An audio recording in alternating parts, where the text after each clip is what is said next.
Bueno, buenas noches a todos y a todas. Espero que ya se esté viendo mucho mejor y que se esté tomando, digamos, a la imagen perfecta. Lastimosamente no pude hacer la transmisión desde el computador, que creo que funciona mejor, sino que tuvimos que hacerla desde el celular. La verdad que creo que la imagen del computador se ve mucho mejor y se oye mucho mejor, pero bueno, la verdad no nos vamos a enredar por estas cosas tecnológicas y lo prometido es deuda. En primer lugar quisiera agradecer digamos al doctor Anderson Rojas de U para la gente, que realmente pues me permitió participar en este espacio. Sé que es un espacio que se ha realizado, digamos, con todo el cariño para llevar el conocimiento, digamos, a diferentes personas, y creo que es el objetivo principal y más valioso de la Universidad para la Gente. Y en segundo lugar quisiera contarles un poco que mi especialidad realmente es el derecho de familia. Es por eso que hoy vamos a estar hablando desde el ámbito del derecho de familia, un poco para hablar y dar como los aspectos más relevantes del matrimonio y la unión marital de hecho. Por eso tal vez no pueda hacerles ninguna presentación ni formalmente compartirles pantalla, pero como les digo, estamos hablando desde el celular y esto pues nos limita un poco. ¿Cuáles van a ser los temas que vamos a abordar? Buenas tardes a todos los que se están conectando, agradezco la conexión y la paciencia.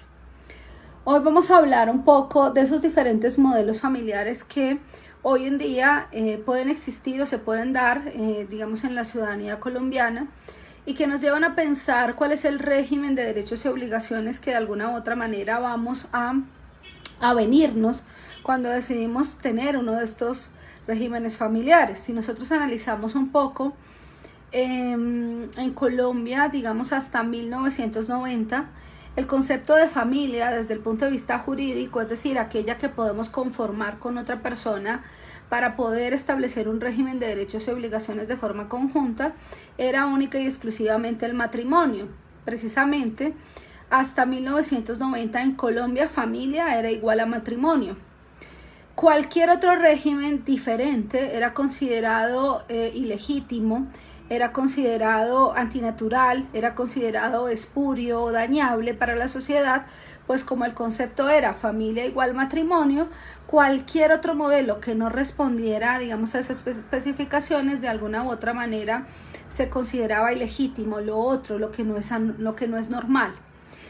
¿Y esto pues basado en qué? Un poco si lo vemos desde la historia de la colonización, pero si nos enfocáramos en la gran norma que unificó de alguna u otra manera la forma de ver la familia en Colombia, el Código Civil de 1887, digamos desde el punto de vista de su última publicación, encontramos que el Código Civil del 87, cuando finalmente se publicó, porque llevaba ya tiempo atrás en los anaqueles esperando su publicación, nos traía el concepto un poco de que el matrimonio era el que la única forma contractual por medio del cual un hombre y una mujer podían procrear una familia, socorrerse y ayudarse mutuamente.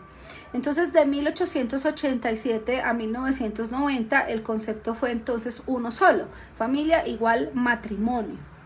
Ese matrimonio, digamos, por vía civil, con los efectos que otorga el Estado, pero también de alguna u otra manera se validaba ese concordato con la Santa Sede para celebrar matrimonios católicos, y así se mantuvo desde el punto de vista del único matrimonio religioso admisible en Colombia, que era este matrimonio católico, hasta el año de 1993, cuando finalmente se regula por completo la libertad de cultos en Colombia, a pesar de que la Constitución política ya establecía la libertad de cultos y de conciencia. Entonces, vamos aquí. Si nosotros hablamos de los modelos familiares en la actualidad, tenemos que tener en cuenta unos antecedentes. ¿Cuáles son esos antecedentes? Que de 1887 a 1990 familia era igual a matrimonio en Colombia.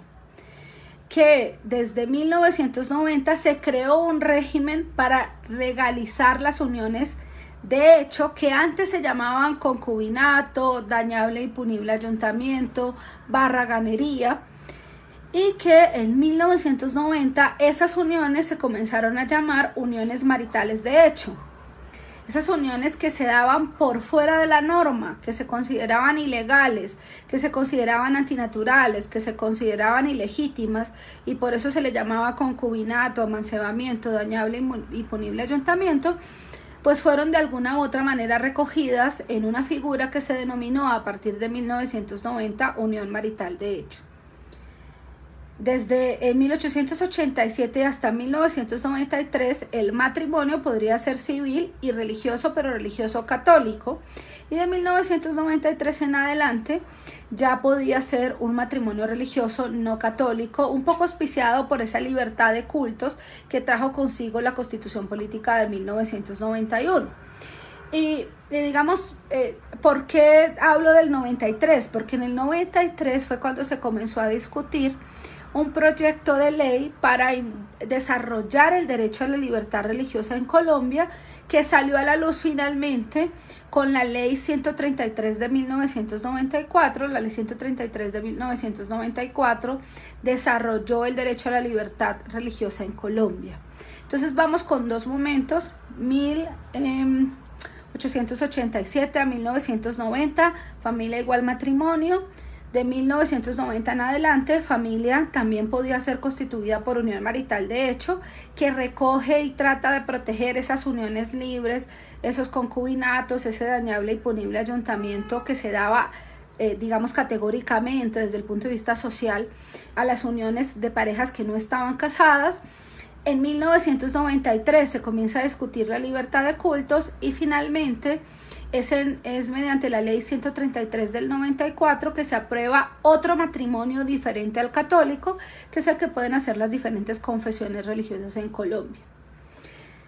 Aparte de estos momentos, también tenemos otro momento en los modelos familiares en Colombia que se da, digamos, a partir de la sentencia C075 del 2007, que valida de alguna u otra manera las relaciones de pareja del mismo sexo, solamente su aspecto patrimonial, porque allí es donde la Corte Constitucional dice que las personas homosexuales pueden legalizar sus uniones, pero para la protección económica contenida en la Ley 54 de 1990. Y luego finalmente es cuando a partir de la sentencia CES 577 del 2011, que luego es recogida por la sentencia SU 214 del 2016, que se considera que las parejas del mismo sexo pueden celebrar matrimonio. Entonces, teniendo un poco los panoramas en el tiempo, si construimos una línea de tiempo como lo hacíamos cuando estábamos en el bachillerato, esas son las ideas en el tiempo que debemos tener de la evolución de la familia jurídica desde el punto de vista constitucional, y a partir de allí pues podemos comenzar a desarrollar esos diferentes modelos familiares. ¿Qué debemos decir entonces para ello? Que si nosotros hablamos de un régimen familiar en Colombia, una familia no constituida por vínculos naturales, sino constituida de forma jurídica a través de esos modelos que contiene nuestra legislación, podremos decir que tenemos un concepto, digamos, amplio de familia en la actualidad, y ese concepto amplio de familia en la actualidad significa que entendemos hoy en día que la familia es aquella constituida por dos personas, sin importar su sexo biológico, que se unen para construir un proyecto de vida en común, que ese proyecto de vida en común no necesariamente está transversalizado por la posibilidad de tener hijos, y que las personas hoy en día pueden decidir si tienen o no descendencia, e incluso sumar a su familia seres sintientes como lo son las mascotas, y que, digamos, tienen entre ellas la posibilidad de utilizar, si lo quieren, métodos para la procreación científica o la adopción, y que en ese caso, ese modelo de familia también es protegida por la norma constitucional. Todo esto, digamos, es un desarrollo que encontramos en el artículo 42 de la Constitución Política, es decir, no estoy diciendo nada que incluso no esté enmarcado en ese desarrollo constitucional y que hoy en día por vía jurisprudencial se ha venido auspiciando. Entonces tenemos que ese concepto abarca tanto el matrimonio como la unión marital de hecho. Entonces podemos decir que hoy en Colombia podemos constituir una familia cuando dos personas, sin importar su sexo biológico, sin importar su orientación sexual, se unen para construir un proyecto de vida en común, que no significa o no implica necesariamente tener descendencia, y que en caso de que la quieran tener, lo pueden hacer por los diferentes medios científicos o la adopción disponible, digamos, en el ordenamiento jurídico colombiano, y que adicionalmente hoy en día se puede agregar a la familia mascotas, seres sintientes, bajo ese deber de protección, digamos, que tienen los integrantes de la pareja. Dicho esto, entonces entendemos que hay unas características de estos modelos familiares. Estos modelos familiares hoy en día siguen fuertemente vinculados a una unión entre dos personas con un ánimo de exclusividad. Ese ánimo de exclusividad es más fuerte y tiene algunos efectos jurídicos más relevantes en el matrimonio, ya lo veremos. En la unión marital, de hecho, ese ánimo de exclusividad no referida al ámbito sexual, sino más referida a la exclusividad en que no exista otra unión marital de hecho. Hoy en día también es una característica de estos modelos familiares que no se genera una distinción tradicional de roles, que la mujer se debe quedar en la casa al cuidado de los hijos, que el hombre es el que sale a trabajar, porque como ya no tenemos esa distinción de que la familia es constituida solo por personas heterosexuales, pues esta distinción de roles se va perdiendo, se va difuminando. También hay que decir que hoy en día existe por eso mismo, a partir de ese criterio, una posibilidad de configuración amplia de la familia, sin distinción de sexo, sin distinción de raza, sin distinción de nacionalidad, que también ese modelo familiar se basa en la igualdad de sus miembros, o sea, todas las personas son iguales, los hijos son iguales, no importa si es un hijo, que ha sido procreado de forma natural o con asistencia científica o por adopción. Antes sí existía esa diferenciación, incluso para efectos herenciales. Por ejemplo, si era un hijo adoptivo, recibía la mitad de un hijo legítimo. Si era un hijo extramatrimonial, recibía la mitad de un hijo matrimonial. Hoy en día todos los hijos son iguales y digamos que solo se mantiene ese régimen para las sucesiones que todavía, si alguna existe, se tenga que tramitar por la legislación de aquella época donde sí había una distinción de esos roles. También entonces tenemos, aparte de ese espíritu de igualdad que trae hoy en día los modelos familiares, que el fin de la familia es un fin colaborativo, o sea, yo contribuyo en ese proyecto de vida que tenemos como pareja. Antes era un fin reproductivo, es decir, que antes se consideraba que no se tenía familia si no se procreaban hijos, e incluso ese es un concepto que se discutió de una forma muy fuerte con las sentencias que pretendían y que finalmente obviamente dieron luz y establecieron un criterio novedoso, que no se, digamos, los argumentos a las posiciones más bien, que no querían que se validara la unión de parejas del mismo sexo porque se decía que no cumplen con ese fin reproductivo que contiene de alguna u otra manera el Código Civil y que todos los teóricos defendían. Entonces, por eso ya hoy, basado en todo eso que hemos hablado, se entiende que el fin de la familia es un fin colaborativo, no necesariamente reproductivo, y que ese fin colaborativo se ve en la construcción de un proyecto de vida en común. Aquí, por ejemplo, me acabo de dar cuenta que tenemos la presencia de profesores en Derecho de Familia, con quienes incluso hemos discutido este tema. Buenas noches al doctor Perilla, un gusto que nos esté escuchando el día de hoy. Y precisamente con él discutíamos estos temas, que realmente el fin reproductivo de los matrimonios, de las uniones de parejas del mismo sexo en unión marital de hecho, pues no tienen este fin, pero sí tienen un fin colaborativo. Ahora, si las parejas del mismo sexo deciden tener un proyecto de vida en común y dentro de ese proyecto de vida en común está cuidar, tener hijos, pues se puede hacer a través de esos medios de asistencia científica, a través de la fecundación in vitro, en este caso, en el caso de las mujeres, o la inseminación artificial en el caso de las mujeres, o en el caso de los caballeros que pueden alquilar un vientre, o en ambos casos que se puede adoptar. Entonces miren que hay muchas opciones a disposición si se quiere, digamos, tener descendencia, pero no es ya el fin del matrimonio ni el fin de la unión marital de hecho. Asimismo, un aspecto muy importante del matrimonio y de la unión marital de hecho es su provisionalidad, es decir, tanto el matrimonio como la unión marital de hecho se pueden dar por terminados. Obviamente el matrimonio teniendo en cuenta las causales de divorcio, de las que hablemos un poquito más adelante, y la unión marital de hecho sí ya por una decisión más libre, más autónoma de la persona que decida definitivamente, terminar su unión marital de forma unilateral. Digamos que allí se ve un poco más la libertad que existe para dar por terminado el vínculo, libertad que no existe y no es tan clara en el matrimonio, porque en el matrimonio yo tengo que invocar una causal justa de divorcio para poderlo dar por terminado.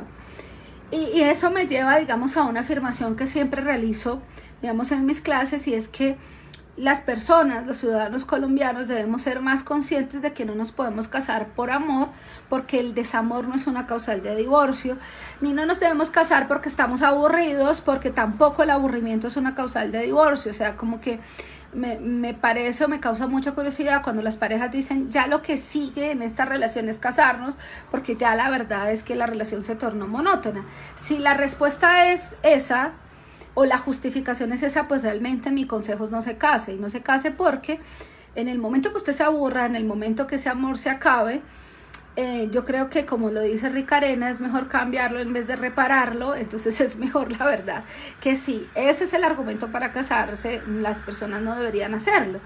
Y es algo, digamos, que incluso uno le explica a las personas, lastimosamente, no antes del matrimonio, sino después, cuando tiene que explicarles por qué tenemos que justificar una causal de divorcio, y que es algo que cuesta entender porque se tenía un poco la idea de que si uno se casa por amor, ¿por qué no se puede divorciar cuando el amor se acaba?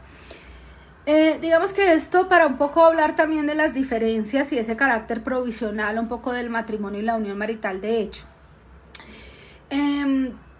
Yo defiendo que el contrato de matrimonio necesariamente, es decir, sí o sí, no hay otra opción, implica regular la exclusividad sexual de una pareja.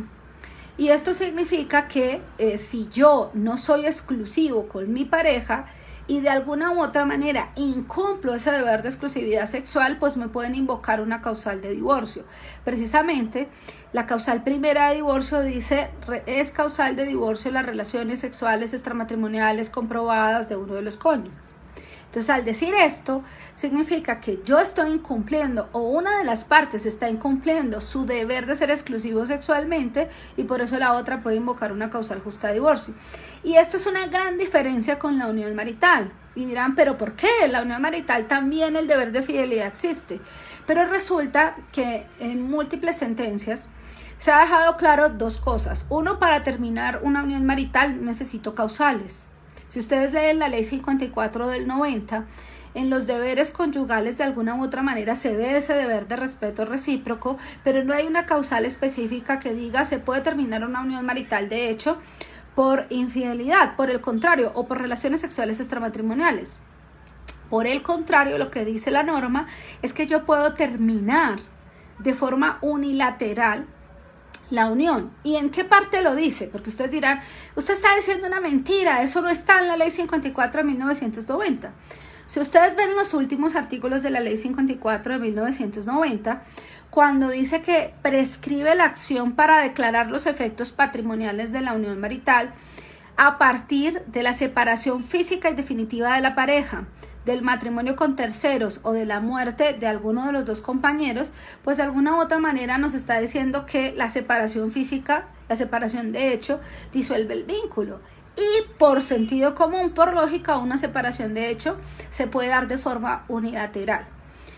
Algo tan sencillo en la unión marital de hecho como que yo un día me levanto en la mañana, me doy un baño y me perfumo como dice la canción y me voy de mi casa y le mando un mensaje hoy en día que está de moda el WhatsApp o las redes sociales y le digo a mi compañero permanente que se quedó en casa o a mi compañera permanente, dependiendo de mi orientación sexual, ya no te amo, me voy, no vuelvo. En una unión marital esto es admisible. Y algunos dirán, pero el televisor, pero el computador, pero los bienes. Bueno, si yo no quiero nada de eso, sino solamente quiero separarme y decido renunciar a sus derechos, ¿por qué no lo podría hacer? En una unión marital esto es posible. Yo puedo levantarme en la mañana, desayunar, darme un baño, desayunar y irme y no volver. Y eso significa que de hecho se ha terminado la unión marital. Lo que no ocurre con el matrimonio, porque es que en el matrimonio yo sí tengo unas causales de divorcio, o sea, el vínculo contractual sí se termina por unas causales establecidas taxativamente en el artículo 154 del Código Civil. Una de ellas la fidelidad, o lo que se llama taxativamente relaciones sexuales extramatrimoniales comprobadas de uno de los cónyuges. Si se evidencia que hubo esas relaciones sexuales extramatrimoniales, pues puedo invocar esa causal de divorcio. Entonces mire que ahí hay una gran diferencia entre lo que concibo yo como la terminación del matrimonio y lo que se puede hacer con la terminación de una unión marital de hecho. Ya los efectos jurídicos, cómo los alego, es otra cosa, pero en principio yo sí puedo terminar de forma unilateral, sin ninguna justificación, una unión marital de hecho. En cambio, el matrimonio no, tengo que invocar una causal. Allí digamos que yo creo que la diferencia sustancial más importante entre las dos.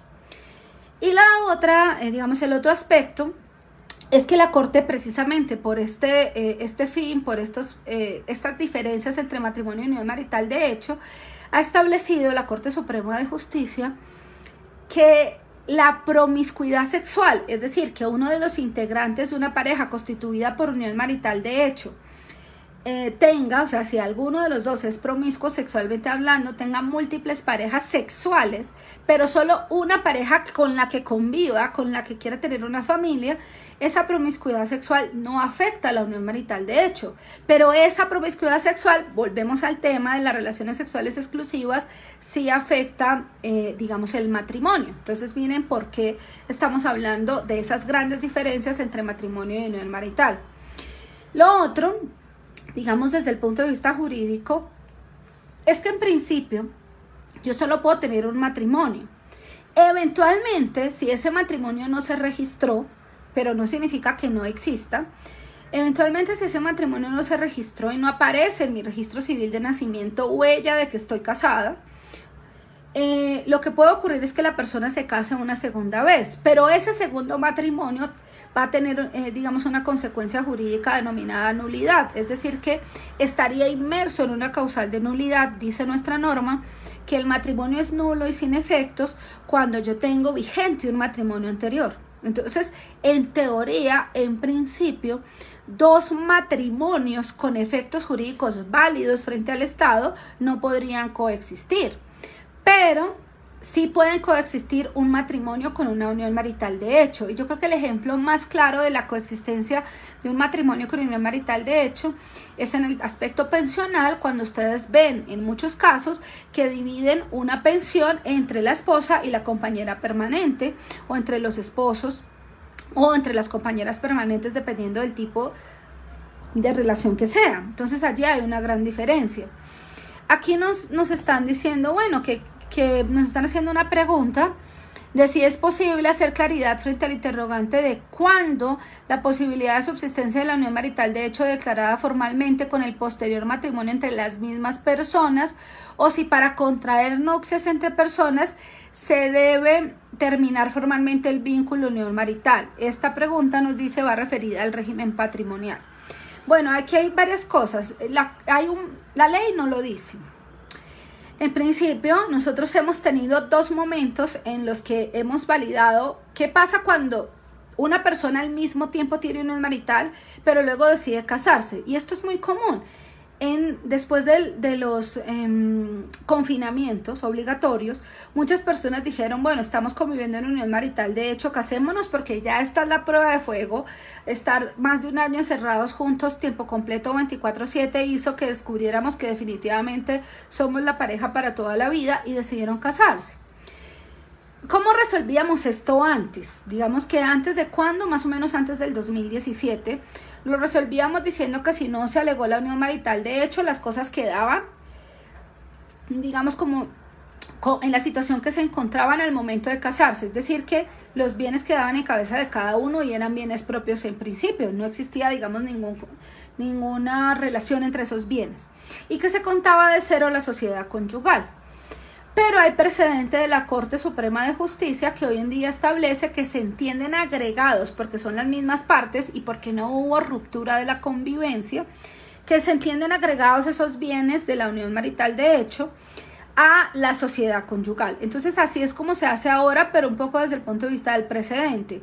Y hay que tener muy claro, para quien me está preguntando, que es David Beltrán, que el precedente, en este caso, se constituye como un criterio auxiliar de interpretación, no es obligatorio, y si aún así fuera doctrina probable porque existan 3 decisiones en ese mismo sentido, recuerden que la Corte Suprema de Justicia, como máximo tribunal de casación, tiene la posibilidad de cambiar ese precedente si lo justifica de forma razonada. Entonces, mire que como es un precedente y produce efectos, es interpartes, no para todas las personas, no erga omnes, no podría decirte que no varíe ese precedente. La tesis actual, la tesis mayoritaria, es que se entienden agregados los bienes de la sociedad que se formó en la unión marital a los bienes a la sociedad conyugal que se forma entre las mismas personas, o sea, un poco con ese requisito.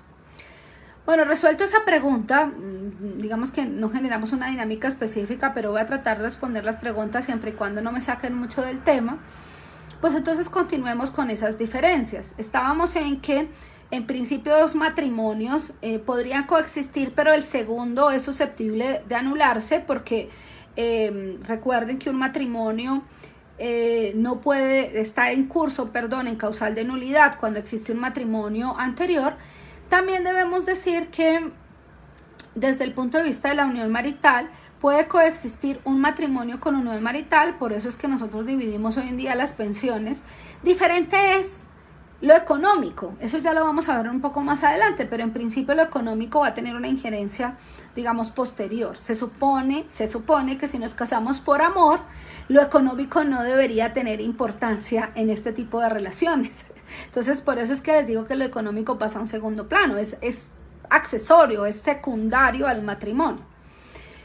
Por otro lado, otra diferencia que ya la he mencionado, pero mejor dejémosla de forma expresa, es que la unión marital de hecho no requiere causales para su terminación, en cambio el matrimonio sí. Yo puedo terminar una unión marital de hecho por mutuo acuerdo, simplemente puedo suspender la vida en pareja, digamos que no necesito invocar una causal para su terminación. Entonces, ni siquiera se requiere que los compañeros estén de acuerdo. Puede que un compañero esté de acuerdo y el otro no. Como les daba en el ejemplo, un día me puedo levantar, darme un baño, irme y decir, chao, ya no quiero vivir contigo, ya no te amo. Esa es una, digamos, creo que ventaja. Algunos podrían considerarlo desventaja de la unión marital, de hecho. El otro efecto o la otra diferencia es que en el matrimonio, la sociedad conyugal, la sociedad de bienes, donde compartimos los bienes, teóricamente surge de forma automática al momento de contraer el matrimonio y tiene plenos efectos. En cambio, en la unión marital, ese efecto patrimonial, si bien es cierto, surge al momento del inicio de la convivencia, solo se consolida y se puede exigir jurídicamente cuando han pasado 2 años. Es decir, que solo tiene plenos efectos mínimo cuando han transcurrido 2 años de convivencia. Y esto digamos que también es una diferencia importante, porque incluso para las capitulaciones, para esos acuerdos económicos que se hacen antes del inicio de las uniones, en el matrimonio lo tendría que hacer antes de la celebración del matrimonio.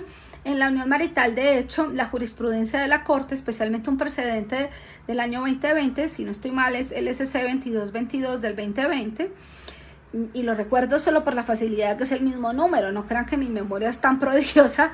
En ese precedente, que tendríamos que precisar si eso no es, se dijo que que se puede hacer capitulaciones en la unión marital, de hecho, hasta antes de cumplir esos 2 años de convivencia, precisamente porque todavía la sociedad patrimonial, de hecho, no tiene plenos efectos. Y ahí hay una diferencia, entonces, entre matrimonio y unión marital, de hecho. Y recuerden que una promesa de esta charla es hablar del matrimonio y la unión marital, de hecho, sus diferencias y sus similitudes. También es importante entonces entender que solo si se transcurre al menos esos 2 años de convivencia, si solo si pasa ese tiempo, es posible que exista la unión marital. Y yo siempre les digo a mis estudiantes que eso es como fermentar cualquier bebida. Una bebida fermentada requiere tiempo, requiere que se dé, digamos, unas características muy importantes para que se produzca ese licor que estamos esperando. Yo lo pongo en términos muy colombianos. Usted va a hacer un guarapo, pero para que le sepa fuerte y de pronto pueda, disfrutar del efecto alcohólico de un guarapo tiene que esperar a que el guarapo se fermente. O sea, no ese día que se lo toma, de pronto le vas a ver a un jugo de piña, a un agua de panela, pero no va a ser un guarapo fermentado. Perdónenme que sea como tan coloquial con mis ejemplos, pero precisamente pues trato de transmitir en un lenguaje muy sencillo lo que implica que se consoliden los efectos de una sociedad de bienes en una sociedad patrimonial. Digamos que estas son las diferencias y las similitudes más grandes de un matrimonio y de una unión marital de hecho. Entonces, hasta aquí, ¿qué hemos dicho? Desde el punto de vista de los tipos de familia y su fuente jurídica, no de la familia natural, sino de la familia jurídica, tenemos que existen dos tipos de matrimonio y dos tipos de unión marital de hecho. Un matrimonio heterosexual que está regido por el Código Civil a partir de los artículos 113 y siguientes.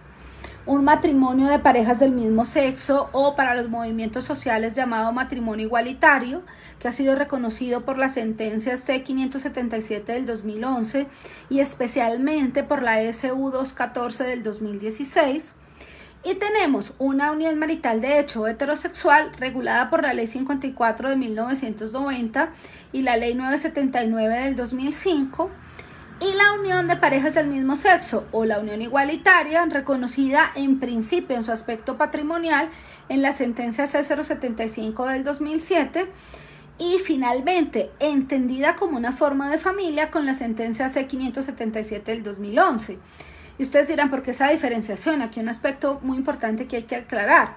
Si bien es cierto, en la sentencia C075 del 2007 se validó la posibilidad de que las parejas del mismo sexo tuvieran una sociedad de bienes, esta validación se hizo únicamente para el aspecto patrimonial. Y pueden leerla, o sea, yo siempre lo he discutido con algunos profesores, entre esos con el profesor Perilla que ingresó al chat, es que yo siempre le digo, no, con la sentencia C075 del 2007 no los consideraron familia. Tan es así que el salvamento de voto precisamente que está en esa sentencia dice, un momentico, ¿cómo así que le da el aspecto secundario patrimonial y no le da la connotación principal personal? O sea, ¿por qué se dice que se aplica para las sociedades de bienes, pero no para el régimen personal de las uniones? Y el salvamento de voto está orientado a hacer esa crítica a la Corte de que debió aprobar de forma integral las uniones de parejas del mismo sexo, que le aplicara por completo, en términos más sencillos, la Ley 54 de 1990. Claro, para los movimientos sociales ya era una ganancia tener una sociedad de bienes, pero realmente familia como tal no fue considerado desde el punto de vista constitucional, cuando realmente la jurisprudencia de la Corte dice en una sentencia con autoridad, o sea, una sentencia que establece un criterio a partir de la interpretación de la Constitución, no sentencias de tutela, sino una sentencia con autoridad, que nos aclara el lenguaje oscuro de nuestra normatividad con la sentencia C577 del 2011. Ahí la Corte dice, ya hay uniones de parejas del mismo sexo y esas uniones son familia. Con esa afirmación expresamente reconoce el valor de las uniones de parejas del mismo sexo o igualitarias como una familia, porque en la sentencia C075 del 2007 no hizo este reconocimiento. Y quiero hacer esa precisión porque allí a veces puede existir confusión y algunos teóricos del derecho de familia como que no hacen esa precisión. Y cuando uno va y se enfrenta a la jurisprudencia, si no la ha leído y se queda solo con el texto de algunos teóricos en familia, dice, ay, entonces desde la 075 del 2007 ya son familia. No, para el movimiento social, digamos sí, pero para la norma, para la constitucionalidad del derecho, para entender criterios con autoridad desde el punto de vista de la jurisprudencia, no. Fue ya un criterio con autoridad mucho más fuerte que ya, digamos, zanjó cualquier duda al respecto, la sentencia C577 del 2011. Esto como para que nos vayamos ambientando en ese tipo de discusiones.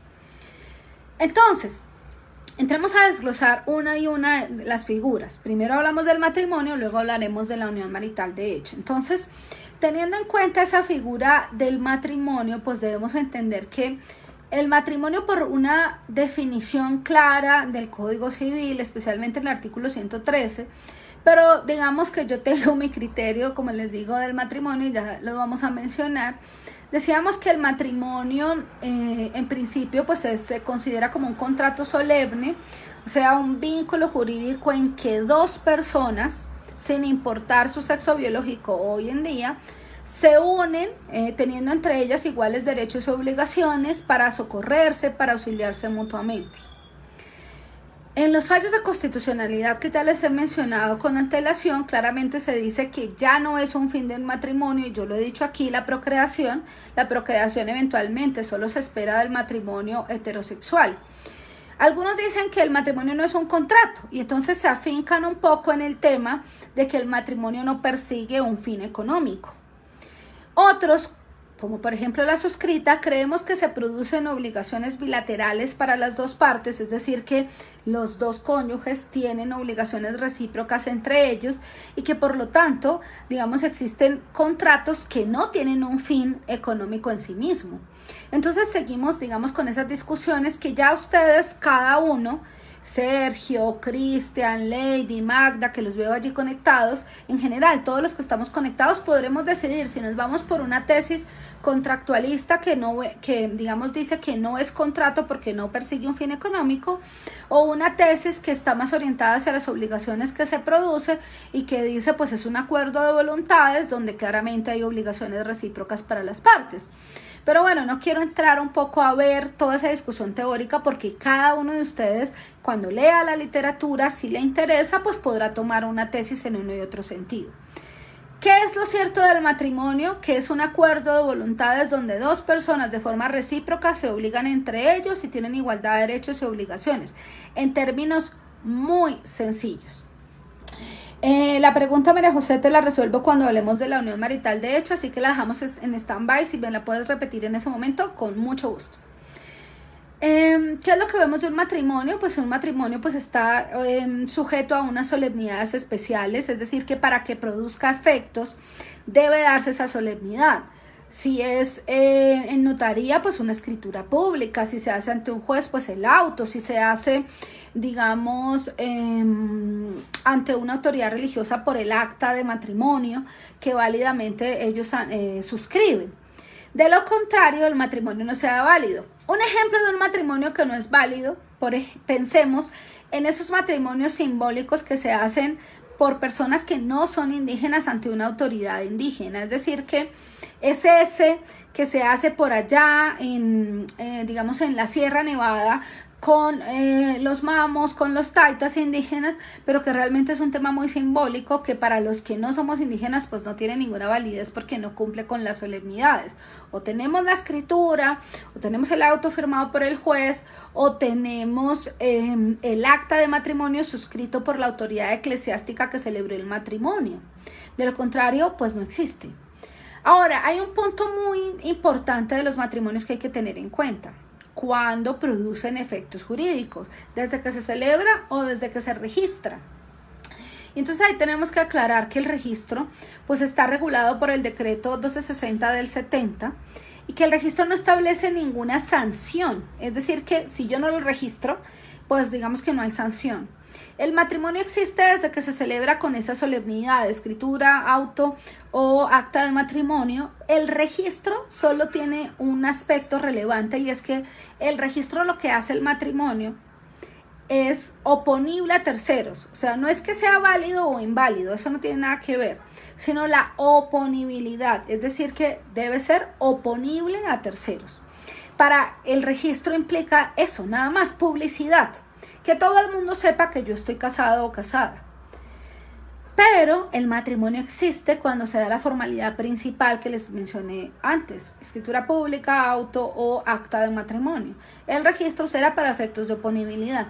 Y esto cobró digamos, mucha relevancia hace poco, porque en una sentencia, que les repito nuevamente, es solo un criterio auxiliar de interpretación, que yo me puedo apartar de la doctrina probable si lo fuera ya, es decir, si ya existieran tres decisiones en ese mismo sentido, si lo justifico de forma razonable, entonces el registro implica oponibilidad, publicidad frente a terceros y eventualmente, si yo no registré el matrimonio, sí podría haber un efecto muy importante y es que no podría exigírselo a ninguna persona, es decir que En términos más fáciles, si yo no tengo un matrimonio registrado, puedo conformar una unión marital, y de esa unión marital, como no hay oponibilidad, sí podría formar una sociedad patrimonial de hecho. Y esto lo ha dicho es la jurisprudencia, o sea, no lo dice la ley, sino que en un caso que nuevamente produce efectos, es inter partes no erga omnes,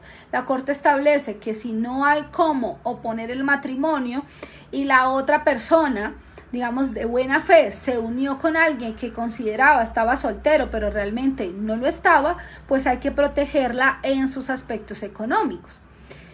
Esto nos lleva también a hacer una reflexión. El derecho de familia hoy en día con mucha fuerza se debe analizar también es a partir de la jurisprudencia. Allí es donde ha evolucionado el derecho de familia, no tanto, digamos, en la ley, porque tenemos leyes obviamente que son viejas, el Código Civil de 1887, la Ley 54 del 90, que no es tan vieja, pero ya dejó de ser joven, si atendemos a que el concepto de joven es hasta los 28 años, como nos dice la Ley de Juventud, pues ya la Ley 54 del 90 no sería joven, porque ya superó los 28 años, sino en este sentido. Entonces, esa información, muchas gracias David, que si era correcto el dato del precedente, es que yo sabía que era los paticos, el 222, es que a veces la memoria me falla un poquito y se los agradezco mucho por ayudarme con esta jurisprudencia. Igual, les quiero contar, yo precisamente por mis estudiantes, por la pandemia, también hice un canal de YouTube para mis estudiantes, que se llama Repasando Derecho de Familia, donde yo hablo de las sentencias, hablo allí de la jurisprudencia. Yo tengo una pequeña tara con los números, pero más porque a mí me gusta pelear con los números, realmente. Es porque me los hacían aprender de memoria en la universidad y yo quise ser rebelde. Y como quise ser rebelde, pues no me los aprendía. Pero es rebeldía tonta. La verdad es que no debería ser así de rebelde.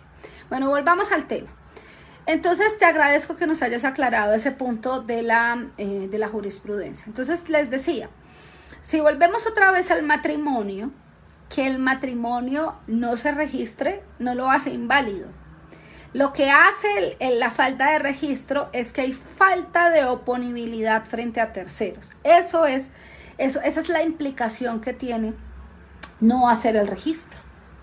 Ese es un punto muy clave para que nosotros analicemos un poco esa jurisprudencia. Ahora, si hablamos del matrimonio, ya dijimos que el matrimonio civil, en principio, puede ser heterosexual, puede ser homosexual. El matrimonio religioso, digamos que en principio podría serlo también. Ahora habría que ver si alguna confesión religiosa de las que hay actualmente en Colombia está celebrando matrimonios religiosos homosexuales. En el mundo hay una iglesia que lo hace y en Colombia esa iglesia está presente, pero desconozco en este momento si está celebrando matrimonios homosexuales, que es la Iglesia Episcopal Comunión Anglicana. Los anglicanos sí celebran en otros lugares del mundo matrimonios entre personas del mismo sexo. Y incluso tienen mujeres obispo, los clérigos se pueden casar. Entonces esta es una iglesia que en otros lugares del mundo realiza matrimonios de personas con orientación sexual diversa. La verdad es que Colombia. Dicho esto, entonces debemos tener en cuenta que el matrimonio religioso, en principio, lo que está obligado es a respetar los postulados del Código Civil. Perdónenme si se mueve aquí un poco, pero es que me avisó batería baja. Los postulados del Código Civil, y en esos postulados del Código Civil, pues entonces yo no podría celebrar un matrimonio, por ejemplo, prohibido por la ley. ¿Cuál sería un matrimonio prohibido por la ley? El de menores de edad. O sea, yo no podría casar a dos menores de edad. Menores de 14 años, perdón, porque una persona de 14 años se puede casar con autorización de sus padres. Entonces tenemos el matrimonio heterosexual o el matrimonio homosexual, tenemos el matrimonio religioso, y en el matrimonio religioso hacemos una división o una distinción entre el matrimonio católico, y hacemos esa distinción porque nosotros tenemos un concordato suscrito con la Santa Sede. Ese concordato obviamente nos permite a la Iglesia Católica celebrar válidamente matrimonios en ese concordato, digamos, un aspecto muy importante a resaltar es que precisamente valida que esos matrimonios religiosos que se celebran por autoridades eclesiásticas, por autoridades del clérigo, pues van a tener la misma validez que los matrimonios civiles. Y el matrimonio no católico, que como les mencionaba al inicio, se regula por la ley 133 del 94, y esa ley 133 del 94 que desarrolla el derecho a la libertad religiosa en Colombia. Ahora, digamos, yo no puedo celebrar matrimonios religiosos no católicos en cualquier iglesia, o sea, que ya esta iglesia, abro una iglesia hoy y esa iglesia hoy ya puede celebrar matrimonios. En este caso, digamos, hay unos requisitos. ¿Cuáles son los requisitos para que una confesión religiosa no católica pueda celebrar matrimonios? Pues el requisito es que esté inscrita esa confesión religiosa en el Ministerio del Interior. El Ministerio del Interior tiene un registro público de entidades religiosas no católicas. Cuando yo revisaba con mis estudiantes de la Universidad de Santo Tomás y de la Universidad Nacional, el registro hace unos meses habían más o menos 8.800 confesiones religiosas en Colombia, pero que están inscritas en el Ministerio del Interior, en el registro público de entidades religiosas, que esa confesión religiosa además tenga personería jurídica. Y un tercer requisito es que tengan un convenio de derecho público interno con el Estado colombiano. Es decir, que en ese decreto de derecho público interno ellos se obligan a respetar el Código Civil y de alguna u otra manera definen el procedimiento para celebrar sus matrimonios. Entonces, si lo vemos así, las autoridades religiosas no católicas tienen que cumplir esos tres requisitos para poder celebrar matrimonios: inscrita en el Ministerio del Interior, en el registro público de entidades religiosas no católicas, tener personería jurídica y celebrar ese convenio de derecho público interno. Si ustedes quisieran ver un convenio de derecho público interno, yo los invito a que consulten el decreto 354 de 1998, está disponible en la página del Ministerio del Interior.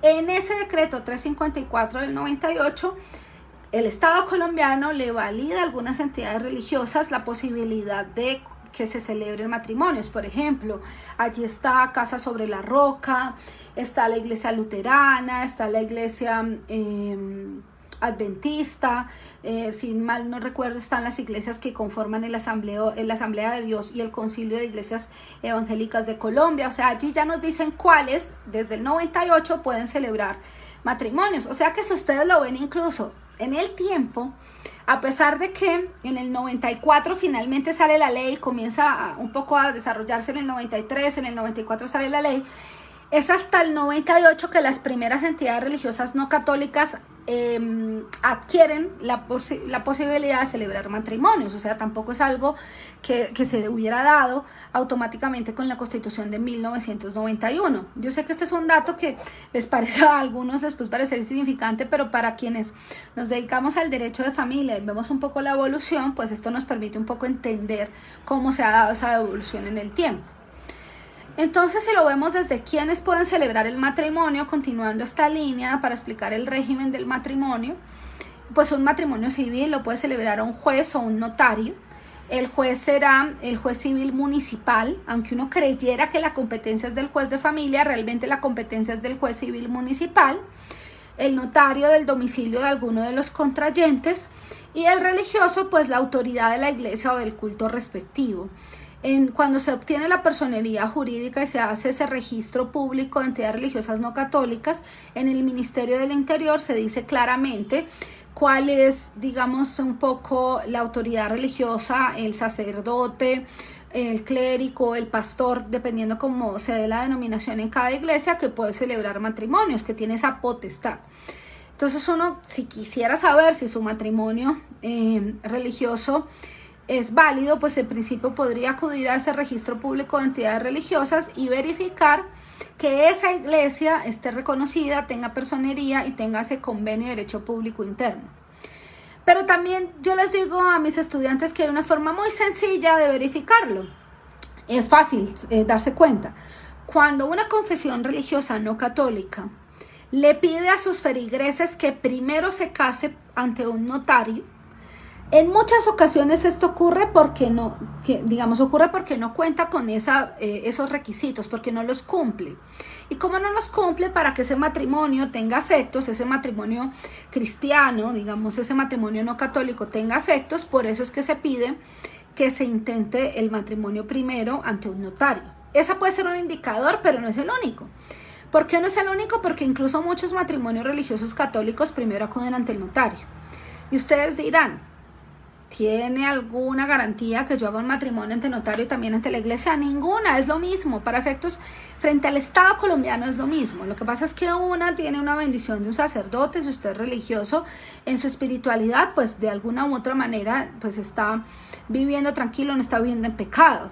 Pero para el Estado es lo mismo. O sea que no tiene, digamos, es más gasto, si lo quieren ver desde el punto de vista práctico. Cuando yo me caso por el notario y luego voy a la iglesia católica y me caso, pues simplemente es más gasto. Yo les digo también a los estudiantes, es una excentricidad.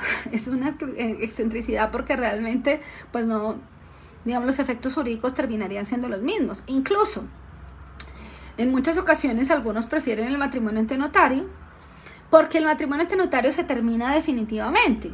Claro, me queda el historial en mi registro civil de nacimiento que me casé, pero se termina definitivamente para el Estado. En cambio, un matrimonio religioso puede terminar para el Estado, pero continuar vigente para la confesión religiosa en la que yo contraigo el vínculo. Entonces allí, digamos, hay una diferencia notable y una diferencia que puede afectar, digamos, de alguna u otra manera la intención de las personas de querer celebrar otros vínculos matrimoniales en la misma iglesia. Pero también hay una cosa que hay que decir, que algunos dirán, profe, ¿usted por qué piensa eso? Pero pues es un poco vivir el derecho de familia día a día. Usted puede casarse con la bendición de Dios, como a tantas iglesias usted se escriba.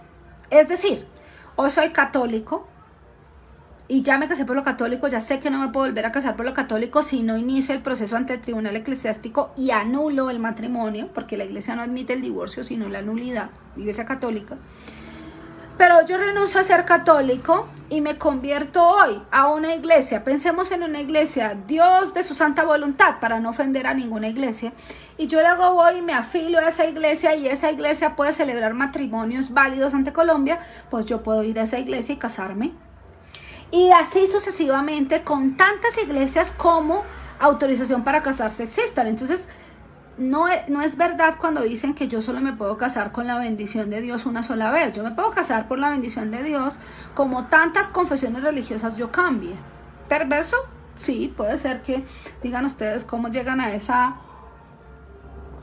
pensar esa posibilidad, pero también es importante decirlo. Si yo cambio de iglesia, y en esa iglesia se puede celebrar matrimonio, y ya me divorcié desde el punto de vista del proceso civil, o cesé los efectos jurídicos de un matrimonio religioso, si el matrimonio terminó para el Estado, yo puedo casarme en la iglesia que quiera.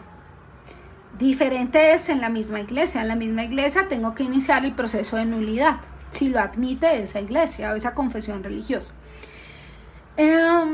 Bueno, en el matrimonio entonces existen unos requisitos para casarse, por regla general ser mayor de edad, pero en Colombia se admite que la edad nubil, es decir, la edad para casarse, sean los 14 años, tanto para hombre como para mujer. Antes eran 12 para mujer y 14 para hombre. ¿Y cuál era la razón? Era que las mujeres menstruábamos más o menos a esa edad, y si teníamos la menstruación a esa edad podíamos tener hijos, y si podíamos tener hijos nos podemos casar. No en vano, si ustedes recuerdan una novela de la literatura colombiana muy famosa, que es 100 años de soledad, una de tantos Remedios se casa con uno de tantos Aurelianos cuando tiene su primera menstruación, porque ya podía tener hijos. Entonces el criterio era ese, para decir que las mujeres a los 12 y los hombres a los 14. Hoy en día la edad es igual.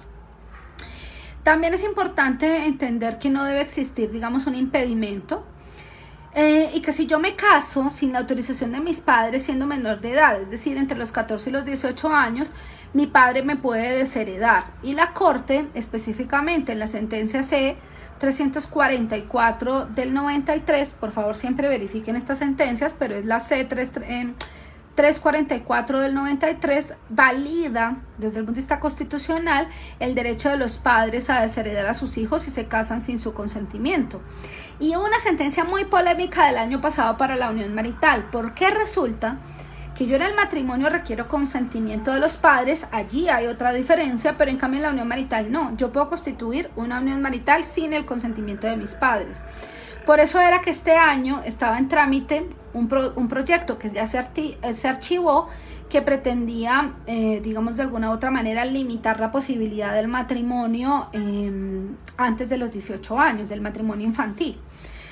Pero digamos que en principio el criterio es que a partir de los 14 años yo puedo iniciar matrimonio con permiso de los padres, que en últimas implica un desheredamiento, o unión marital de hecho, sin permiso de mis padres. ¿Cuál sería la consecuencia? El desheredamiento del matrimonio, porque si no existe matrimonio y es nulo, pues puedo seguir conviviendo y tener una unión marital, si mi espíritu es tener una familia. Mírenlo desde el punto de vista práctico. Bueno, digamos que nosotros vemos los impedimentos como aquellas circunstancias o situaciones que dan lugar a una nulidad, o como prohibiciones expresas, es decir, que van en contra de la ley. Eso para nosotros son los impedimentos. Aquellas circunstancias que dan lugar a la nulidad, o aquellas situaciones que se constituyen en prohibiciones, expresas que contiene la ley. ¿Cuáles pueden ser impedimentos o cuáles pueden ser causales de nulidad? Ser pariente en la misma línea de descendientes y ascendientes en cualquier grado, ser hermanos, estar casado previamente, como ya lo mencioné, ser menor de 14 años, que se dé una relación entre adoptante y adoptivo. Aquí no podría Woody Allen casarse con Sun Yi. Tener una discapacidad que le impida comprender el contrato matrimonial. En principio esas serían un poco las prohibiciones. O también verificar la falta de los requisitos de validez de todo negocio jurídico: capacidad, consentimiento, objeto lícito, causa lícita. Entonces, por ejemplo, que yo me case con una persona creyendo que esa persona era de determinado sexo biológico y resulta que no, alguien que era de sexo masculino luego se hace un cambio, una transformación de sexo y ahora es de sexo femenino, y para mí eso podría implicar digamos un vicio del consentimiento. Si yo hubiera sabido, eso son horrible, perdónenme, si yo supiera eventualmente que esa persona era de un sexo biológico diferente al que tiene hoy en día, pues de pronto no me hubiera casado. Eso, digamos, es una posibilidad que puede existir hoy en día con el avance de la ciencia.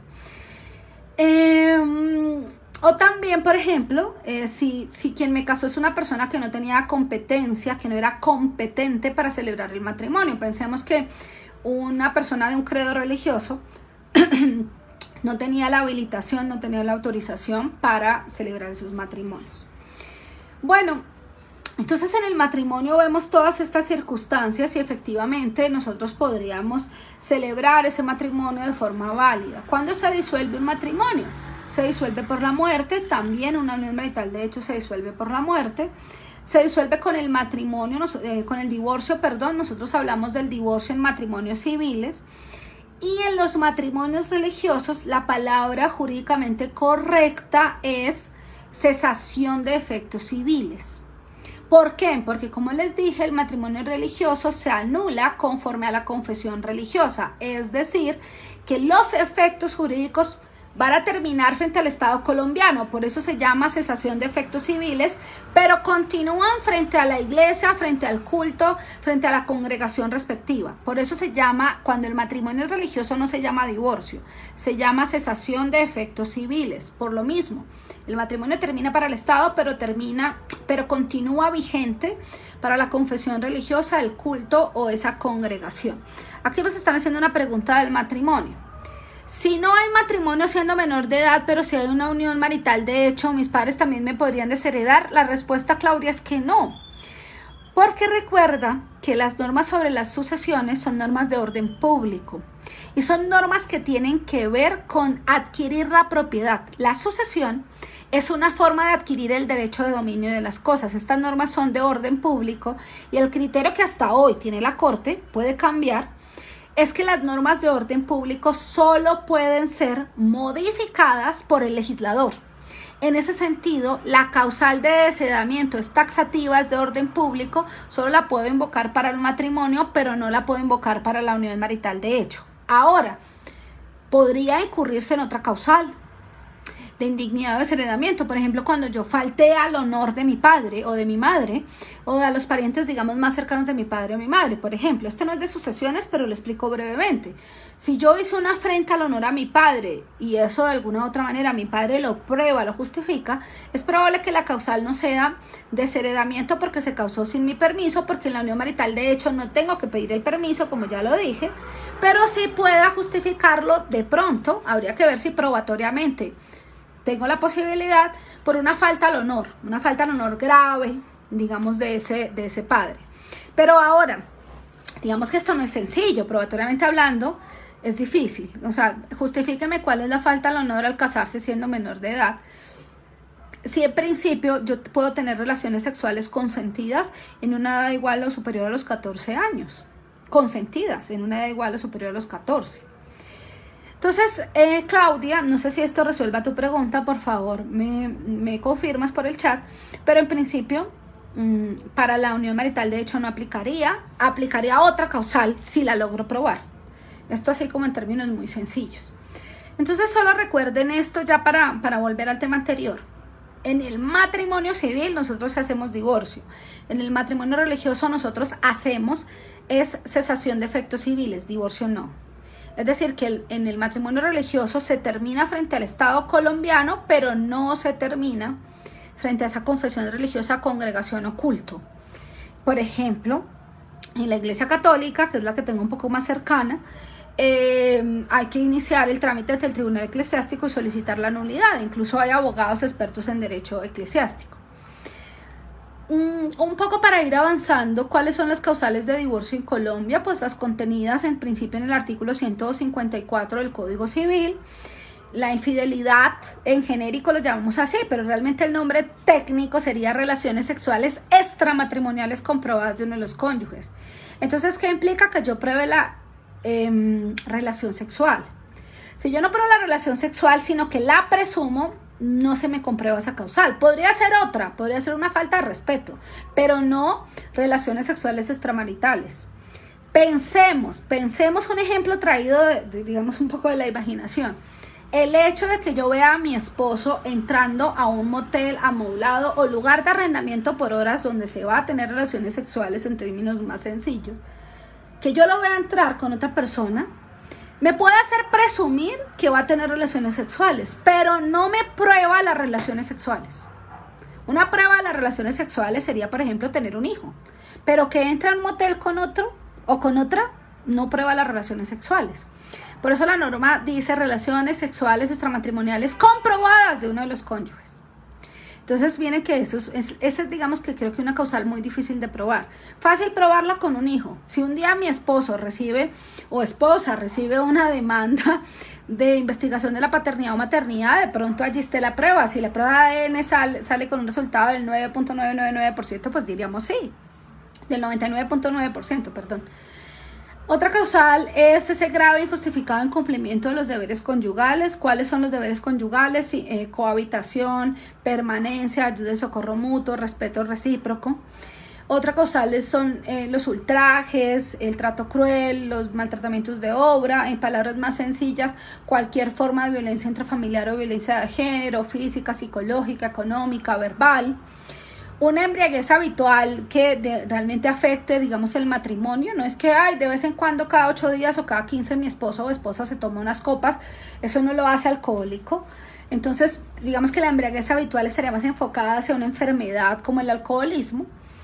Una enfermedad grave o incurable que afecte al otro, pero pues entonces esa enfermedad grave o incurable que afecte al otro, que lo ponga en peligro. Esa conducta, digamos, que corrompa al otro. Yo soy ladrón y quiero que mi esposo o esposa también se convierta en un ladrón o en un estafador. La separación de cuerpos, judicial o de hecho, que dure más de 2 años. Y el mutuo acuerdo. En esa separación judicial o de hecho por más de 2 años, yo ahí tengo sentimientos encontrados con una reciente sentencia.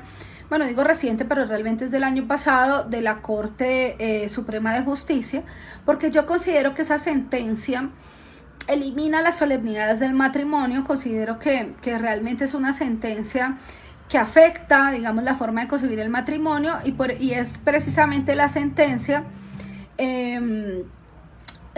digamos, la sentencia, ay, espérense un segundito, que es que yo soy malísima para los números, la sentencia SC 4027 del 2021. En esta sentencia, la Corte Suprema de Justicia establece que la sociedad conyugal se disuelve por la separación de hechos, sin divorcio. Entonces me parece que es una sentencia un poco, a mi juicio, peligrosa, pero bueno, no voy a entrar a hablar de eso ahora porque no es del resorte de esta clase. Aquí voy a pegarles en el chat un video que hice precisamente hablando de esa sentencia en el canal de YouTube que les mencionaba, que tengo para mis estudiantes y para todo el que quiera, donde se habla de la terminación de hecho de la sociedad conyugal. Bueno, entonces continuemos para no perdernos un poco de la idea que estamos desarrollando. La otra causal de divorcio es el mutuo acuerdo. Entonces, todas estas causales deben ser promovidas por quien es el inocente, del que no incurrió en la causal, en contra del culpable. Porque nosotros sí tenemos esa previsión. Hay un culpable, hay un inocente, el culpable puede ser sancionado y esa sanción incluso puede ser la condena alimentaria como sanción. Incluso hoy en día también puede existir una pretensión indemnizatoria por violencia intrafamiliar o violencia de género amparado en la Convención de Belén do Pará. Y ahí tenemos otra sentencia relevante para estos temas, que es la sentencia SU 080 del 2020, que tal vez es una sentencia que no hemos leído mucho porque es una sentencia que se da al inicio de la pandemia en marzo de 2020, donde no sabíamos si nos íbamos a morir o no y estábamos un poco con esa duda y ese temor.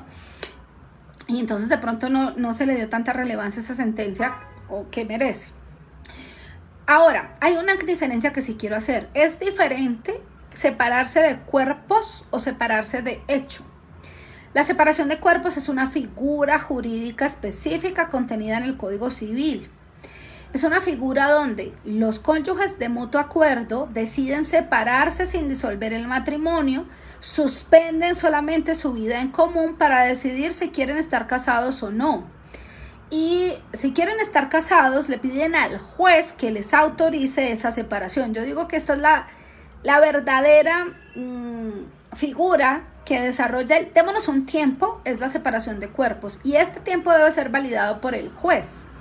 El juez la autoriza y por regla general disuelve la sociedad conyugal. ¿Cómo evito que se disuelva la sociedad conyugal? Lo evito manifestándole al juez que no quiero que se disuelva. Entonces es importante tener en cuenta, digamos, ese régimen. Milena, ya resolvimos esa pregunta. Ya la resolvimos hace ratico, así que te invito a que devuelvas después este video para ver la respuesta a esa pregunta, Milena. Un gusto que te conectes. Y ya la separación de hecho, que es diferente a la separación de cuerpos, porque como dije, la separación de cuerpos requiere mutuo acuerdo o autorización del juez y disuelve la sociedad conyugal. La separación de hecho, simplemente un día me cansé y me fui y no volví. Y la otra persona consintió o no consintió, pero no dijo nada. Entonces la separación es esa decisión unilateral, generalmente, puede ser también de mutuo acuerdo, pero generalmente es unilateral, de no vivir bajo el mismo techo, de cesar la convivencia.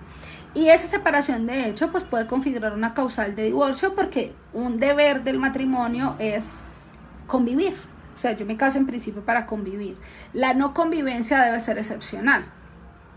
Esto me lleva a resolver, digamos, un aspecto clave que hay que entender del matrimonio. El matrimonio produce unos efectos personales que son principales, que siempre existen sí o sí.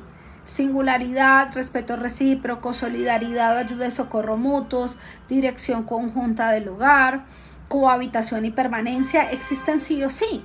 Incluso el capítulo que habla de las capitulaciones, que es el capítulo 4, título 21 y 22 del Código Civil, si no estoy mal, por favor me corrigen si estoy equivocada, ya les dije que tengo una tara con los números. En las capitulaciones se dice específicamente que yo no puedo pactar sobre los efectos personales, esas cláusulas serían ineficaces. Entonces es importante tener en cuenta, digamos, esta circunstancia para verificar específicamente que estos efectos son personales principales y yo no podría pactar en contrario. Ahora, María José nos pregunta, ¿y si el inocente no quiere separarse a pesar de que hay causales para ello? Bueno, si yo no inicio el trámite, perdoné. Y si perdoné, entonces lo que pasa es que no puedo, digamos, no puedo tener la pretensión indemnizatoria, alimentos como sanción. Y pues yo puedo perdonar una infidelidad, yo puedo perdonar un ultraje, yo puedo perdonar una falta de respeto. Digamos que en principio en el aspecto privado íntimo de una pareja el derecho no se mete. El derecho se mete si usted promueve el derecho de acción, la demanda o la denuncia para casos de violencia intrafamiliar o la medida de protección en comisaría de familia. Pero si yo no quiero divorciarme, quiero seguir casado y le perdono a mi pareja su infidelidad, pues no pasa nada. El derecho pues respeta esa decisión. E incluso la corte ha dicho que puede que yo perdone de mentiritas. O sea, te digo, ay sí, mi amor, yo te perdono y sigo con ella, pero luego al año me levanto diciendo, ¡qué rabia! Ya no te quiero. Ya me doy cuenta que la infidelidad me duele y entonces estoy así como dolida todavía. Yo podría separarme después del año, porque normalmente estas causales tienen un año, algunas un año, otras 2, ¿no? Pues estamos tratando de ser lo más específicos posible. Y podría separarme porque todavía psicológicamente me afecta esa infidelidad, pero ya no podría alegar alimentos como sanción. Esa sería la consecuencia. Mira por ahí el artículo 155, 156 del Código Civil, pero esta parte fue más objeto de una sentencia. Es que no tengo aquí mi código, mis apuntes, perdónenme, para decirles exactamente qué sentencia, pero después de pronto podríamos mirarla por otros medios. De pronto yo les puedo dar el enlace, si me siguen en las otras redes que yo tengo, también les puedo dejar allí la anotación. Pero ahí ya te respondo un poco la pregunta, María José, sobre pues si el inocente quiere perdonar, está en su derecho, ¿no? Acuérdense que los derechos se ejercen, o también yo puedo simplemente no ejercer el derecho. Si ella no se quiere separar y quiere seguir casada, listo. Si la otra persona se quiere separar, pues eventualmente la única solución es que se espere los 2 años de la separación de hecho, porque de lo contrario, pues nadie puede alegar a su favor su propia culpa o dolo, que es un poco lo que puede surgir allí. Aquí están diciendo que es que Claudia se va a separar. Bueno, hasta allá no sé. Entonces, ya los otros efectos del matrimonio son los patrimoniales. El efecto patrimonial de un matrimonio es la sociedad conyugal, que está regulada en el artículo 180 y luego 1781 y siguientes del Código Civil.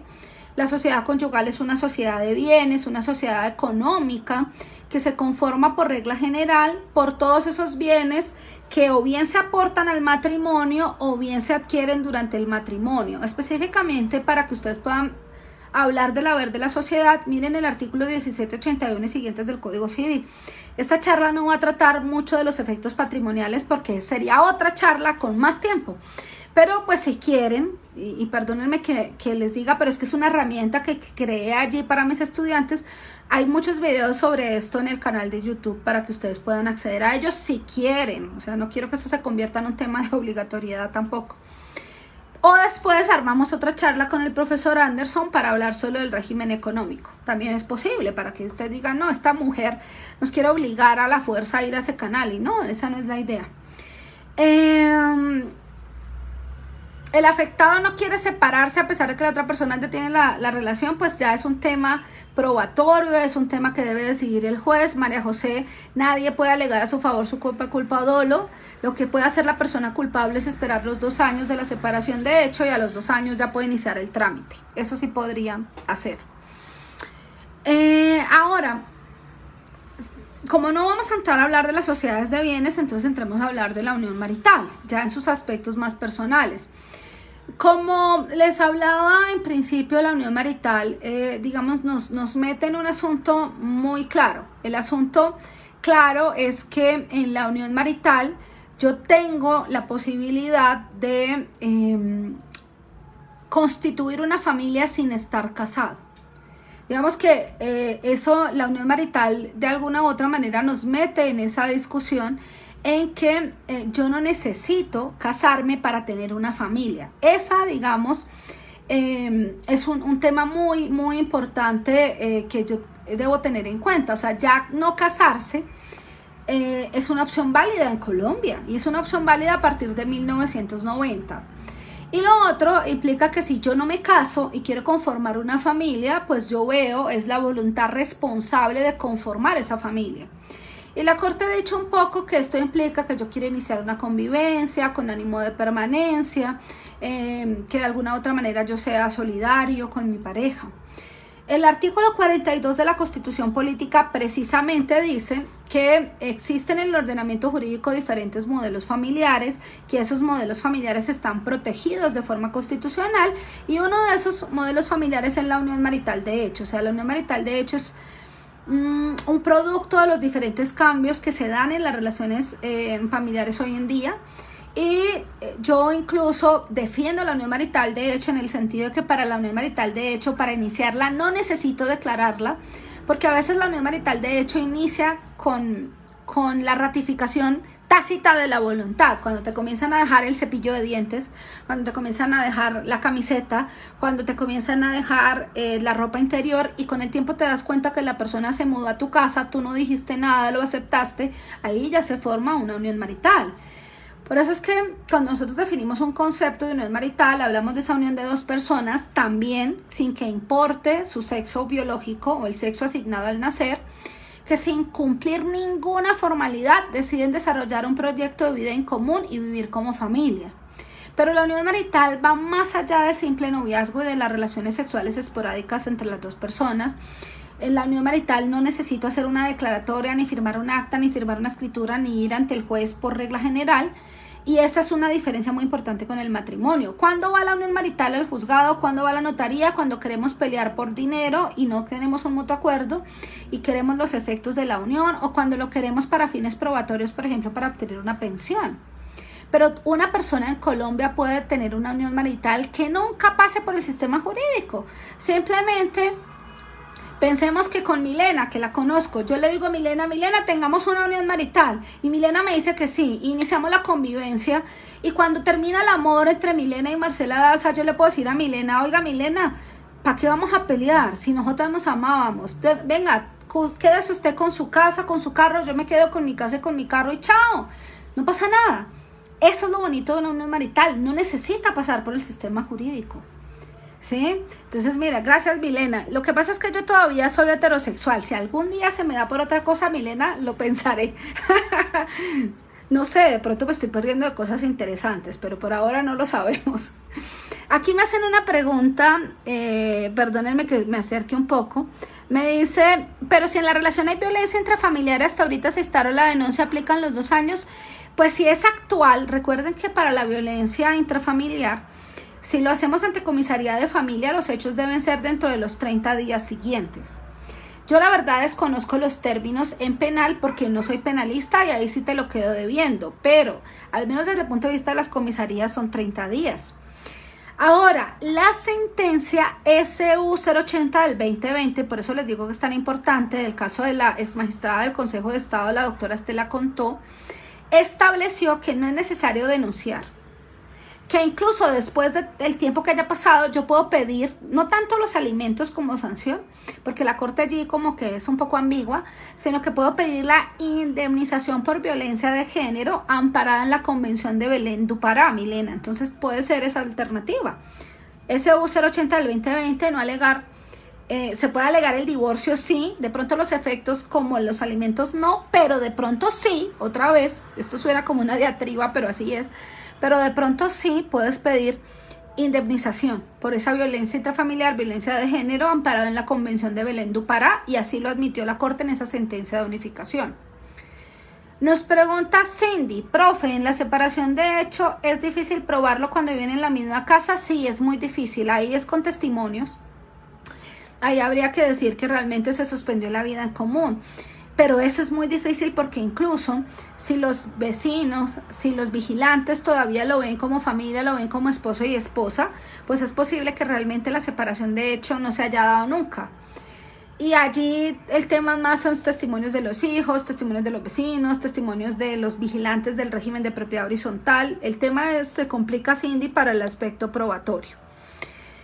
Bueno, entonces estábamos hablando de la unión marital y decíamos que para volver a la unión marital, entonces tenemos en cuenta que es importante hablar de que antes de 1990 solo era válida la familia matrimonial y que lo que no era matrimonio era ilegítimo, era dañable, era eso que llamábamos concubinato, barraganería, dañable y punible ayuntamiento, muy despectivos y muy fuertes los términos, que ante esa desprotección se comenzó a gestar una tesis, y es una tesis muy importante.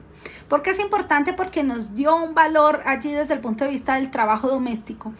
Y es que la única posibilidad de pronto de generar una protección antes de 1990 era alegando que existía una sociedad de hecho.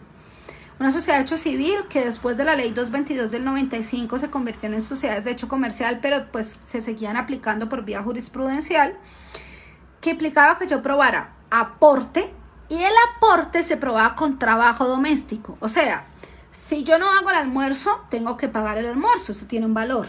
Si yo no cuido a mis hijos, tengo que pagar niñera, eso tiene un valor. Si yo no aseo la casa, tengo que contratar a una persona que me asee la casa, eso tiene un valor.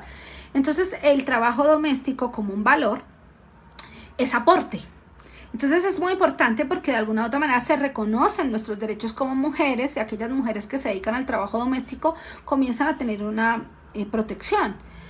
Claro, ya con la ley 54 del 90 pues se nos quita un poco todo ese peso probatorio y ya se dice, bueno, si tiene una convivencia con ánimo de permanencia por más de 2 años, se produce una sociedad patrimonial de hecho, siempre y cuando no tenga sociedades conyugales. Y si tiene sociedades conyugales, estas estén al menos disueltas. Eso nos dice a nosotros el artículo 2 de la ley 54 de 1990.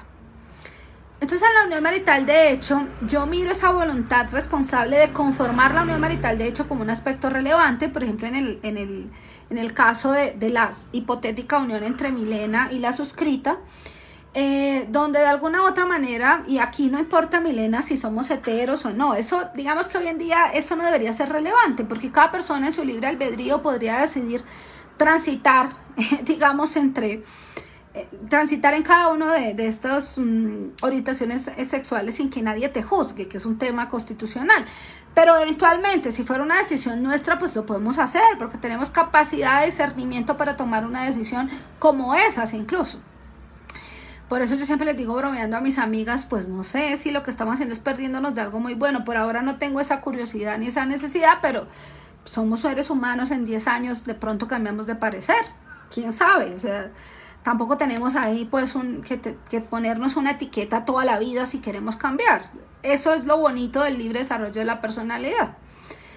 Entonces, también decimos que esa voluntad responsable no es expresa, sino que va involucrada en los hechos, cuando me dejan el cepillo de dientes, cuando me dejan la ropa, cuando me traen la ropa interior y yo ya acepto la convivencia. Entonces, es la suma de diferentes comportamientos en la pareja que me permiten. Yo veo la unión marital, de hecho, ratificada diariamente con las actitudes que tenemos, con esa necesidad de generar un proyecto de vida, de generar proyectos de vida en común, que las personas que nos rodean de alguna u otra manera sepan que nosotros residimos bajo el mismo techo, nos brindamos afecto, nos socorremos y nos ayudamos, que nos respetamos mutuamente, que de alguna u otra manera nos colaboramos en ese desarrollo personal, laboral, profesional, que como pareja heterosexual del mismo sexo, diversa como sea, pues existen relaciones sexuales afectivas, que hay una naturaleza familiar en la relación.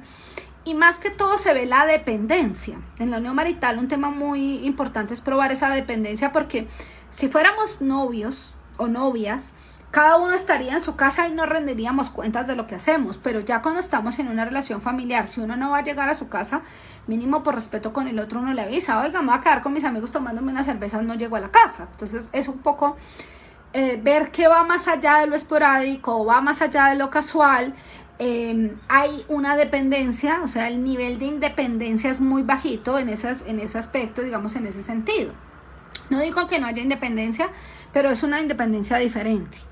Entonces es de la esencia de la unión marital, de hecho, esa voluntad de querer conformar una familia, de tener una exclusividad en la convivencia, en la unión, no en las relaciones sexuales, como ya los expliqué. Compartir pues aspectos fundamentales de la vida, tener ese ánimo de permanencia. No es que cada fin de semana yo cambie de amor de la vida y me vaya a convivir el fin de semana con un amor y el otro con otro. Yo no tengo unión marital en ese caso, porque se ve ese el ánimo de permanencia. Porque un lazo amoroso sexual es muy diferente a querer conformar una familia. O sea, conformar una familia implica compartir aspectos esenciales de la vida, ir a los bautizos, ir a los funerales, acompañar en una graduación, estar presente cuando la persona está enferma y en desgracia.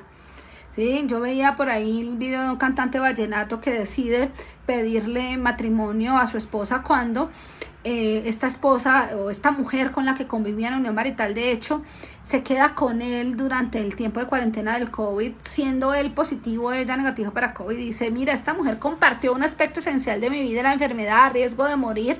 Pues eso sí es querer conformar una familia, eso es lo que se evidencia en una unión marital, de hecho. De alguna u otra manera, ese afecto que va más allá de lo casual, de lo esporádico, y que verifica una estabilidad, una continuidad. En la unión marital, de hecho, y ya para terminar, porque obviamente no es del caso hablar hoy del aspecto económico, y ya 2 horas es mucho tiempo, ustedes deben estar aburridos de oírme hablar. Entonces lo que se ve es que de alguna u otra manera el efecto personal de la unión es la ayuda y socorro mutuo, el respeto recíproco, la solidaridad también. No se verifica la singularidad desde el aspecto de las relaciones sexuales, sino de la singularidad de que no exista otra unión marital de hecho. Y por convivir más de 2 años se puede conformar una sociedad de bienes que se rige por las mismas reglas del matrimonio, es decir, por todas esas normas de las capitulaciones y del artículo 1781 y siguientes, pero con una condición, que no exista sociedad conyugal vigente y que si existe, al menos esté disuelta. Y por eso lo peligroso de esa sentencia SC 2047 era el número, es que yo soy malísima para los números, perdónenme, pero es que yo tengo esa tara por culpa de un profesor que me hacía aprender las cosas de memoria y yo lo detestaba. Pues aquí entre nos. La sentencia SC 4027, ya lo comprobé, en esa sentencia SC 4027 del 2021 lo peligroso es admitir que la sociedad conyugal termina de hecho, porque desconoce pues que las solemnidades que se exigen del matrimonio. Pero en principio, si la sociedad conyugal está disuelta, se puede conformar sociedad patrimonial de hecho. O el otro supuesto fue el que mencionamos antes, que fue el supuesto de que no se haga oponible el matrimonio porque no está registrado. Entonces, cuando no es oponible a terceros, podríamos eventualmente tenerlo allí. Esto, digamos, un poco para tenerlo en cuenta. Voy a resolver ya para finalizar, porque como les dije, esto era un poco del régimen personal, no del régimen económico, y de las diferencias y similitudes, y ya cumplimos con ese cometido. Las preguntas que me están haciendo, aquí me están diciendo, doctora, para la cesación de efectos civiles, cuando yo soy casada en Colombia, pero hoy día vivo en el exterior con mi pareja, pero ya se configuró la separación de hecho desde la pandemia, ¿me toca realizarlo directamente en Colombia o aquí lo puedo hacer?